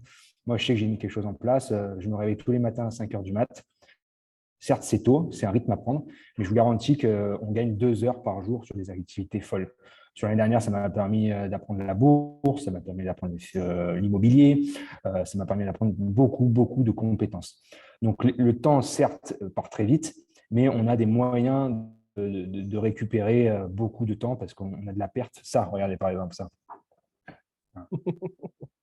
Ça, on perd énormément de temps là-dessus. Toutes les semaines, on a le ratio, combien de temps nous allons passer sur les réseaux, sur ainsi de suite et tout. Rien que ça, avoir une rigueur là-dessus, hein, Mathieu, ça permet de gagner énormément de temps. Ça, c'est chronophage, mais c'est impressionnant.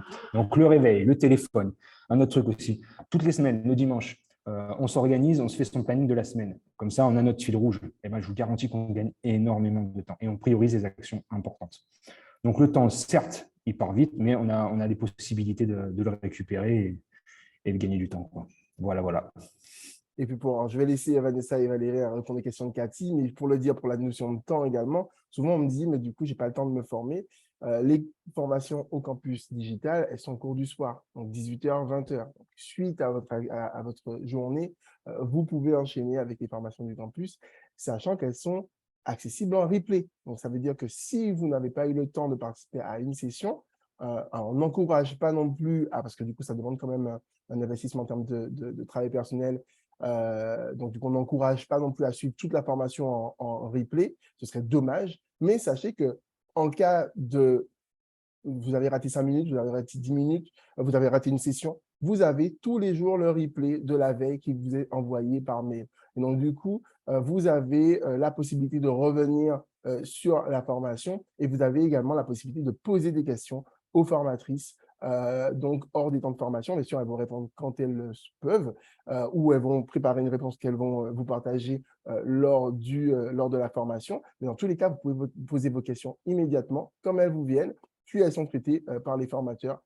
Donc, ça vous permet également de pouvoir capitaliser sur le temps que vous consacrez à cette formation. Puis encore une fois, Sébastien l'a dit, c'est une formation de 5 ans. Sébastien l'a dit sous notre forme, mais je vais l'appliquer à la formation de formateur. C'est une formation sur 50 heures, 1 mois et demi de formation qui va vous permettre de pouvoir drastiquement changer du coup votre vie professionnelle. Vous allez rentrer dans un nouvel univers, l'univers de la formation. Et je le dis aussi parce que pour ceux qui lisent, vous avez dû le voir, la personne qui m'a posé la question, donc du coup, qui est Grégory, c'est ça, est déjà enseignant vacataire. Mais ce qui se passe la plupart du temps, pourquoi je dis qu'il va rentrer dans l'univers de la formation, ce qui se passe la plupart du temps, c'est qu'on a parfois des formateurs qui ont 10 ans d'expérience, qui viennent juste pour la certification. En fait, ils viennent juste pour le papier.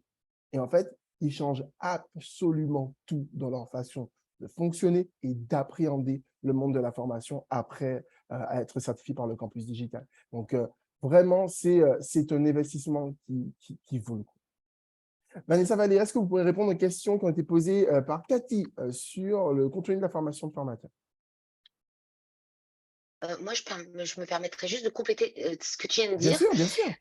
Quand on dit qu'il y a des gens qui viennent pour suivre cette formation et qui sont déjà formateurs depuis plusieurs années, c'est que, et je pense que Vanessa ira dans mon sens, puisqu'elle elle est spécialiste Calliope, mais donc certification qualité, hein, pour mettre les mots qui vont derrière, c'est que de toute façon, ça va devenir, à mon avis, dans les années qui viennent, et à très court terme, une obligation d'être formateur certifié. Voilà. Donc, ça peut être aussi le sésame, quelque part, pour pouvoir bosser demain. Un métier que vous faites déjà depuis longtemps. Donc, au-delà de structurer, de professionnaliser, d'outiller et tout ce qui va avec, voilà, ça peut être aussi le moyen de pouvoir continuer à bosser demain. Donc, voilà, je voulais juste rebondir sur ce que tu venais de dire. Et puis pour Cathy, c'est question sur les compétences et qualités. Déjà, pour moi, les personnes qui sont là ce matin ont déjà la première qualité du formateur, c'est la curiosité. Et un formateur qui n'est pas curieux, c'est quand même assez compliqué. Pourquoi? Parce qu'il doit être curieux des gens, curieux, voilà, avoir une vraie appétence dans l'humain, curieux d'apprendre, et ça c'est Sébastien qui a dit, de grandir, de s'enrichir, d'être heureux d'apprendre. Voilà, donc le fait d'être là, c'est déjà pour moi la plus grande qualité d'un formateur, c'est la curiosité. Et puis après aussi, pour compléter ce qui avait déjà été dit, d'être assez stratège quand même. C'est-à-dire stratège dans le bon sens du terme, mais de savoir aller, parce qu'on peut être aussi très bien formé et puis manquer de stratégie. Voilà. Et ça, je pense que ce type de formation certifiante, cette formation certifiante, elle apporte aussi ce regard très pragmatique, on l'a dit. Tout à l'heure, on a parlé avec Vanessa d'argent, on est transparent, il y a aucun intérêt à donner du rêve et pour rien. Mais ça demande aussi aux formateurs de s'investir, d'aller chercher du réseau, d'aller saisir des opportunités. Voilà. Ça fait aussi partie des qualités essentielles. Opportunisme, commercial, il faut en avoir. Voilà. Donc voilà. Et le fait d'être ici aussi pour vous ce matin, je pense que vous le démontrez aussi d'une certaine manière. Parce qu'il y a déjà des gens qui sont formateurs. Donc, par expérience. Voilà ce que je dirais. Bien dit. Moi, je peux compléter. Moi, je vais compléter par rapport à mon expérience professionnelle et personnelle, puisque j'étais formatrice en milieu professionnel avant d'être certifiée formatrice. J'aurais très bien pu me dire, je me lance dans la formation comme ça. Je crée mon organisme de formation et advienne que pourra. J'ai déjà de l'expérience, tout va bien. Sauf ce qu'il faut comprendre, c'est que quand on capitalise sur une compétence comme ça, on n'a pas forcément les outils et la posture. Je m'explique. Un enseignant, quand on enseigne à des jeunes, à des bachelors, à des BTS ou même en études supérieures, on n'a pas du tout la même attitude ni la même posture que quand on forme des adultes. Et quand on passe une certification de formateur, on vient récupérer justement tous les outils et toute la posture, tout le process, voilà, tout ce qui compose vraiment ce qu'on appelle l'andragogie, c'est-à-dire vraiment la formation pour les adultes. Et c'est hyper important de venir récupérer ces outils et cette posture parce que derrière, ça permet d'être beaucoup plus cool, beaucoup plus serein et beaucoup plus structuré pour pouvoir transmettre son savoir, tout simplement. Donc, prendre du plaisir quelque part derrière. Grégory qui nous dit qu'il rajoute aimer son prochain. Je suis 100% d'accord avec lui. Il faut aimer l'humain, Ah, ça, c'est sûr. Ça, c'est c'est sûr. obligatoire. Et je pense que c'est la curiosité, comme a dit Valérie, et le fait d'aimer l'humain. Je pense que c'est les deux compétences à avoir, si on peut parler de compétences, à avoir pour se lancer. Après, le reste, ça s'apprend. Voilà, parce que du coup, derrière l'opportunisme, l'opportunisme, oui. L'opportunisme. Opportunisme, merci. Il y a un truc qui clash dans ce mot. L'opportunisme commercial dont parlait Valérie, il y a aussi beaucoup de confiance en soi, en vérité. Et en fait, si on arrive à balayer tout ce qui est syndrome de l'imposteur, on se forme, on a son sésame en main, on a le réseau. Et donc, on a souvent, c'est là que vient cette confiance en soi face à la posture du formateur. Du coup, souvent, cet opportunisme, du coup, il va jaillir tout seul parce qu'on a mis en place les bonnes actions au préalable. Et ça peut permettre, pardon, je me permettais, je crois que c'est Grégory qui est intervenant, qui est vacataire à l'université. On parlait de la richesse du métier de la formation. Ça permet aussi de faire le tri. Et ça, il faut l'accepter et ne pas le voir comme un échec ou un manque de professionnalisme. Mais on n'est pas tous faits non plus pour les mêmes profils. C'est-à-dire que moi, j'adore intervenir en entreprise auprès d'adultes, ça m'éclate. Mais j'adore aussi enseigner en école de commerce, mais j'en connais beaucoup qui sont enseignants depuis des années en école de commerce et qui sont incapables et qui seront incapables d'intervenir auprès d'adultes en entreprise. Et donc, il faut accepter qu'il y a des choses que je ne ferai pas. Par exemple, Mathieu, toi, tu interviens en BTS. Personnellement, je ne peux pas intervenir en BTS. J'interviens en bachelor et master parce que j'ai pas la patience. Pour moi, il y a un manque de maturité. Mais voilà, et c'est important de savoir faire le tri, de dire ça, je sais faire, ça, je sais pas faire.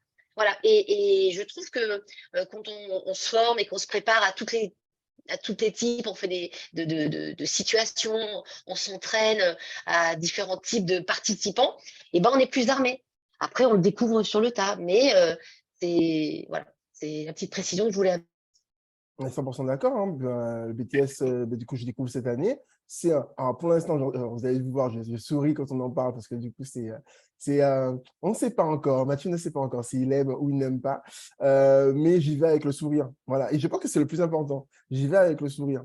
Voilà. Et ça, après, je déciderai à la fin de l'année. Et ça, c'est une richesse, encore une fois, qu'offre la formation. C'est pour se dire, oh, je vais essayer ça. Oh, ça me va pas. Je vais peut-être arrêter. Je vais peut-être. Non, mais c'est vrai. Et ça, moi, je ne connais pas beaucoup de métiers ou beaucoup d'opportunités d'entrepreneuriat où on peut se permettre de tester les choses. Souvent, on va engager un processus long. On va aller chercher un client. Ça va être très long. Et en fait, c'est très dur, même au niveau égo, de se dire, ah non, j'y vais pas. Moi, si à la fin de l'année, je sais, bien sûr, j'ai la responsabilité envers eux et je les emmène, je suis mon programme, etc. Je les emmène où je veux les emmener. Mais à la fin de l'année, je vais pouvoir prendre une décision, me dire, oh, ben non, ça ne me va pas trop. En fait, je ne peux pas aller vers tel public, tel autre public. D'ailleurs, on a commencé les réunions entre certifiés. Donc, du coup, les 50 premiers certifiés, on se réunit de façon à échanger en petits groupes, à pouvoir échanger sur les expériences de chacun. Et on a des discussions assez drôles sur tel type de public, tel type de public. Moi, j'aime ce public-là. Moi, j'aime ce type de formation. Moi, c'est que le présentiel. Moi, c'est que le distanciel. Et en fait, on se rend compte de la pluralité derrière. C'est une certification, nous, au campus IPIAL, que l'on donne. Donc, on a notre public. Mais ce public, il est divers, en fait. Et j'ai vu une question passer sur la question de quel type de formateur on recherche. Alors, aujourd'hui, on a, dans une promotion, on peut avoir, du coup, une personne qui est issue des métiers de la coiffure, une personne qui est ingénieur commercial. On a vraiment tous les profils. Ce qu'on va donner, en fait, ce sont les outils pédagogiques, les outils du formateur, la posture du formateur, comment animer une session, comment dynamiser une session, comment réussir à tenir en public, en haleine, en présentiel ou en distanciel, les outils qu'on va utiliser pour pouvoir les évaluer. C'est tout ce qu'on va vous donner. Et après, derrière, vous allez créer pendant la formation, vous allez créer votre propre programme de formation en fonction de vos connaissances, de vos compétences, donc de votre carrière d'avant. Ce qui fait qu'on n'a pas de personnes qui viennent aujourd'hui et qui se disent « Ah, mais je ne connais rien ». Non, on travaille ensemble sur tes connaissances, sur tes compétences, de façon à prendre du recul par rapport à celles-ci. On va t'aider à créer un programme de formation et à la fin de notre formation, bah, du coup, tu vas devant le jury présenter ton action de formation. Et c'est cette même action de formation qui est ta première, avec laquelle tu iras bah, du coup voir les partenaires organismes de formation pour leur proposer. Et bien sûr, on travaille beaucoup, beaucoup, énormément. Et c'est une de nos priorités, c'est de travailler avec nos formateurs certifiés, de les aider à faire certifier leur formation, de les aider à commercialiser leur formation, de travailler, on peut les placer en tant que formateurs. C'est tout un réseau que l'on propose. Alors, Marjorie nous dit qu'elle doit partir. Donc, salut Marjorie. Mathieu aussi, qui était là et qui était très actif dans le chat, du coup, nous a laissé tout à l'heure. Est-ce qu'il y a une autre session de renseignement? Oui, alors, ce que je vais faire, parce que du coup, on est sur les départs, c'est que je vais vous partager un lien qui va vous permettre, en fait, de pouvoir simplement prendre rendez-vous avec un des conseillers du campus digital. Donc, le conseiller n'est pas un commercial. Son objectif n'est pas de vous fourguer une formation. Ça va être de comprendre si cette action de formation, elle est en phase avec, ce projet de formation est en phase avec votre projet de vie, déjà pour commencer. Et puis après, on ira chercher, on ira titiller la question du financement et voir en fait quel est le financement le plus adapté à votre situation. Et on va vous aider à trouver la bonne formation qui, du coup, va vous permettre de pouvoir, le bon moyen de financement qui va vous permettre de pouvoir financer votre formation au métier de formateur. Donc, du coup, je vais vous partager le lien tout de suite. Voilà, donc le lien, je le mets juste ici. Et vous pouvez prendre rendez-vous avec nous, avec un des conseillers du campus digital. Alors, moi, je vais en profiter pour vous montrer une petite vidéo et après, je vais vous présenter le programme. Donc, on va entrer vraiment dans la phase où je vais vous présenter le programme de formation Devenir formateur au campus digital. Et juste avant, je vous diffuse cette petite vidéo. Voilà.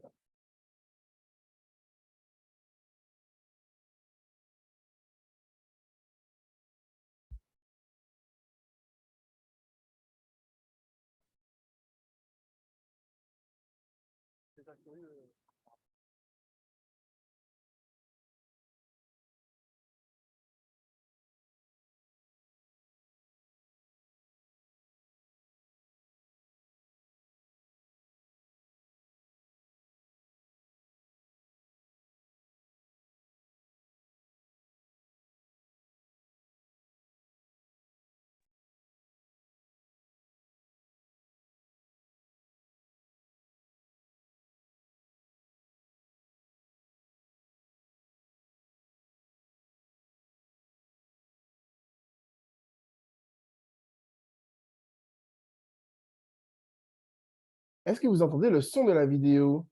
Ah, ben voilà, il faut me le dire. Merci, Cathy. Alors, du coup, on va juste vérifier. Est-ce que vous l'entendez là? Toujours pas. Non, on n'entend pas. Bah, écoutez, petit problème technique auquel je n'ai pas de réponse immédiate. Je vous mettrai la petite vidéo. L'idée, en fait, dans le mail que je vais vous envoyer, l'idée, en fait, c'était de vous montrer, en fait, du coup, les réactions des personnes qui ont participé à notre événement sur Toulon. Ne vous inquiétez pas, vous aurez l'occasion de la voir dans le mail que je vais vous envoyer juste après avec le replay d'aujourd'hui. Voilà. Est-ce que, pour conclure, vous avez des questions sur ce qu'on a pu voir jusqu'à maintenant, avant que je vous présente le contenu de la formation? Alors, je vais partager mon écran de façon à pouvoir vous présenter la formation au métier de formateur. Et je vous laisse me poser des questions, parce que juste après, je pourrais vous libérer et vous laisser retourner à vos petites familles ou à votre activité normale en ce samedi matin. Alors, Juste ici, je vous partage en fait simplement la fiche Head of CPF du campus digital, donc pour cette formation, donc qui s'appelle Animer une formation en situation professionnelle. Donc, comme vous pouvez le voir, cette formation, elle dure donc 50 heures. Voilà. Elle se déroule en semaine et en soirée, c'est-à-dire qu'on est sur des horaires de 18h, 20h, en fonction des groupes, on peut déplacer 7 heures. Donc, voilà, pour du 19h, 21h. Donc, je l'indique à titre informatif. Donc, n'hésitez pas à nous faire remonter vos besoins. Et donc, on est sur une formation en cours du soir. Donc, je vais afficher le descriptif. Bien sûr, je vais vous envoyer ce lien. Donc, je ne vais pas vous faire la lecture. Je vais vous laisser regarder. L'idée, c'est surtout de vous indiquer du coup, l'objectif. Donc, concevoir et animer et évaluer des actions de formation. Les points forts, également le contenu complet de la formation. Donc, voilà, donc je ne vais pas vous faire la lecture, mais vous voyez qu'on est sur du très complet et les résultats attendus. Voilà. Donc, l'idée, je vais quand même faire un focus sur ces résultats. Alors, l'idée pour nous, ça va vraiment être de vous aider à comprendre les 3 temps de la formation, qui sont comment je vais préparer une action de formation lorsqu'on va m'en faire une demande. Donc, déjà, en fonction, donc, analyser qui m'en fait la demande, donc comprendre quels sont les différents acteurs du monde de la formation. En fonction de leurs besoins, je vais formuler une réponse pédagogique, donc je vais créer une formation. Et donc, du coup, je vais faire une proposition sur laquelle je vais m'appuyer pendant mon action de formation. Donc, ça, c'est le premier temps, comment je vais préparer en fait une action de formation.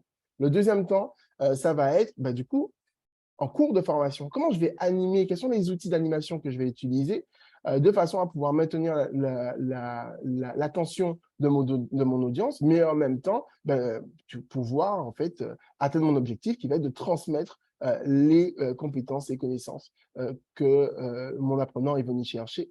Et puis, le troisième temps, alors je vais quand même faire un petit point sur le deuxième temps, donc l'animation en elle-même. On vous aide également à anticiper sur des situations qui peuvent être parfois conflictuelles, qui peuvent être parfois difficiles, que ce soit en présentiel ou en distanciel. On va vous donner les outils pour pouvoir gérer ce type de situation, mais également les outils pour pouvoir du coup, avoir une animation qui soit dynamique et qui aussi du coup, correspond à ce qui est attendu aujourd'hui. Ce qui est attendu aujourd'hui, c'est de la co-construction. Ce qui est attendu aujourd'hui, ce sont des outils numériques. Ce qui est attendu aujourd'hui, c'est d'être autant à l'aise lors d'une formation en présentiel qu'une formation en distanciel. Et puis, le troisième temps, qui va être l'évaluation. Donc, comment vous allez faire l'évaluation de vos apprenants de façon à ce qu'ils puissent du coup repartir de la formation, valider qu'ils repartent de la formation avec les informations qui sont venues chercher. Ici, vous voyez bien que c'est une formation qui est certifiante. Donc voilà, je vais vous laisser découvrir. Et puis, ici,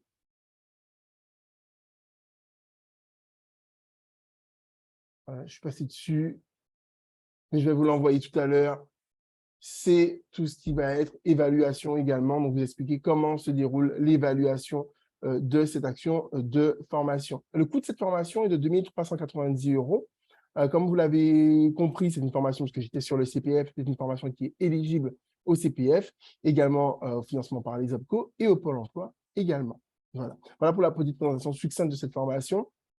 Et puis, l'idée pour nous, c'est de vous accompagner. Donc, le formateur qui est certifié par le campus digital ou pas, mais qui a envie de créer son organisme de formation, nous proposons également la certification à la création d'organismes de formation, dans laquelle on va revoir la partie pédagogique, certes, mais le focus va être mis sur la partie administrative, sur les modalités de création de l'organisme de formation, également un POC à Vanessa pour tout ce qui va être NDA Calliope. Donc, le NDA, c'est le numéro d'immatriculation, de déclaration d'activité qui vous permet de pouvoir exercer en tant que formateur, mais également d'avoir votre organisme de formation. Aujourd'hui, le vrai sésame de l'organisme de formation, c'est Calliope, qui est donc, je ne sais pas si je m'aventure dans une définition, je laisse Vanessa. Vanessa, qu'est-ce que Calliope? Si on doit faire un parallèle, Calliope, vous connaissez tous la norme ISO, donc la norme qualité des entreprises. Eh bien, Calliope, c'est la norme qualité des organismes de formation, tout simplement. Et c'est ce qui va nous permettre également d'aller chercher des opportunités comme le financement au CPF, financement Pôle emploi et également OPCO. Voilà, donc c'est un peu le sésame. Donc en fait, l'idée pour nous, c'est d'accompagner les formateurs donc, à devenir formateurs ou en tout cas avoir leur certification s'ils sont déjà en exercice, mais également à pouvoir créer leur propre organisme de formation de façon justement, comme on l'a dit, on l'a beaucoup dit aujourd'hui, aller chercher les différentes opportunités derrière le monde de la formation. Est-ce que vous avez encore des questions? Si vous en avez, c'est le moment d'en poser. Valérie, Vanessa, Sébastien, est-ce que vous avez envie de partager vos derniers mots aujourd'hui avec nos participants?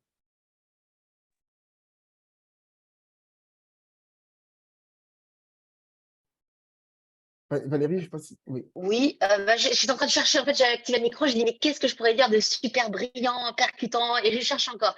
Donc, simplement de dire que, voilà, on serait ravis de vous retrouver et surtout de ne pas hésiter à se lancer, à poser des questions avant même de se lancer.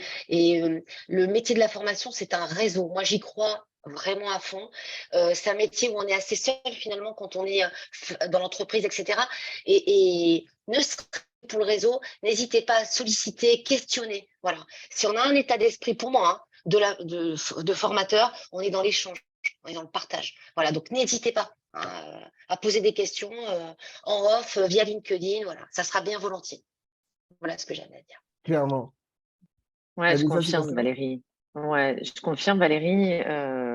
Faut être curieux, poser des questions.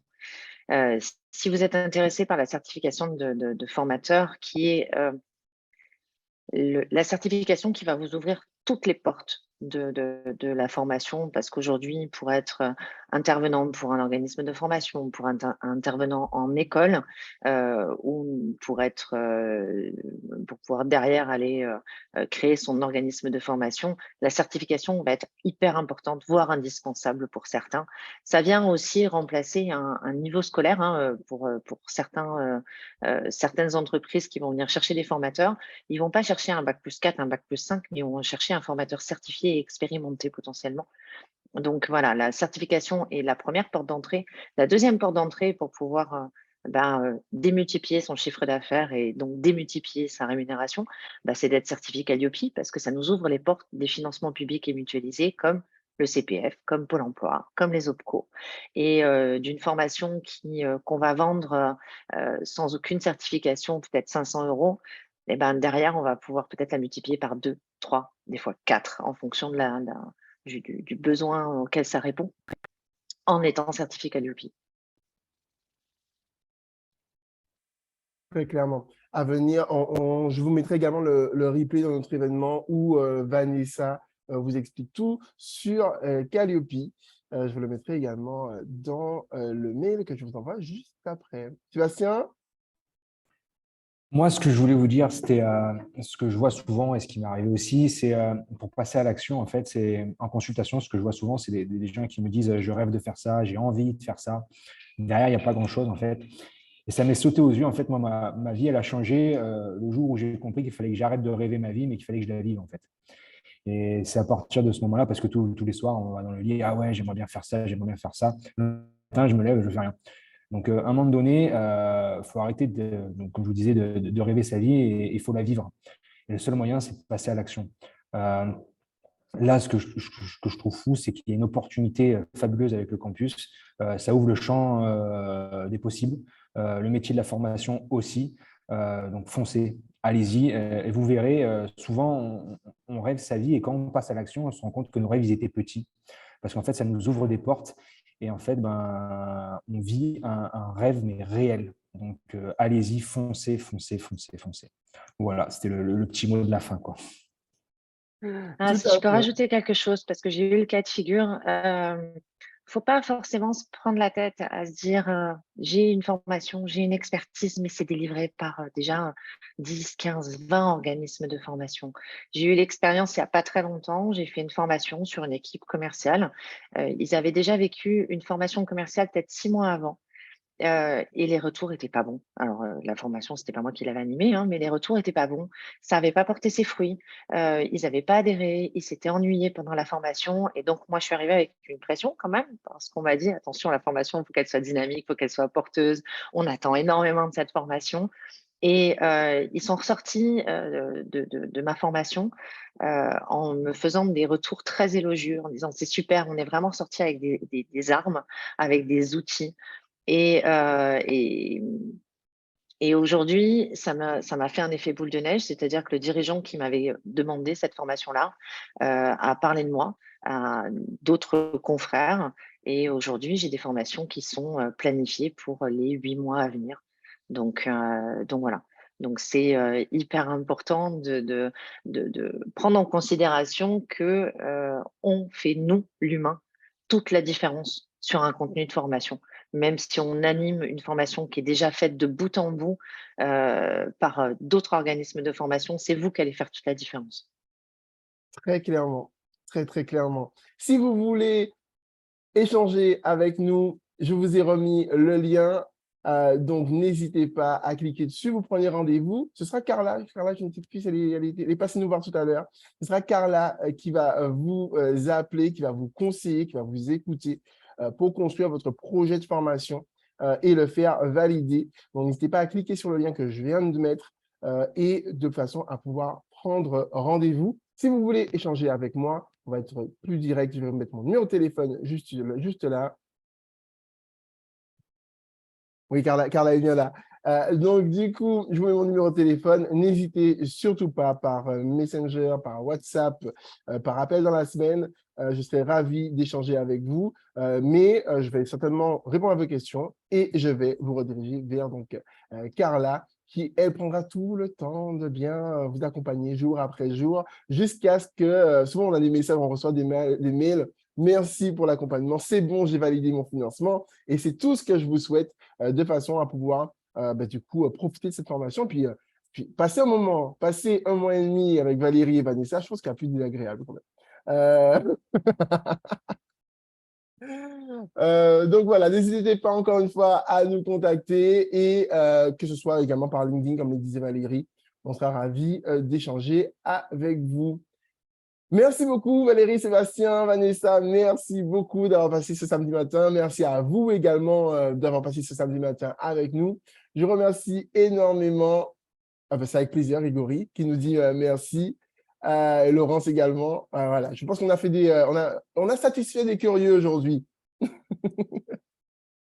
Je vous remercie beaucoup. Passez une bonne journée, bon week-end à tous et à très, très vite. Je vous envoie le mail avec le replay dans quelques instants. Et n'hésitez pas encore une fois, Carla attend vos prises de rendez-vous. J'en ai déjà vu 2 passer.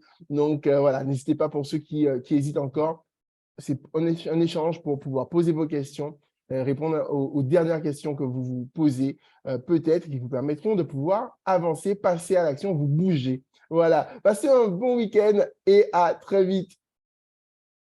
Salut tout le monde!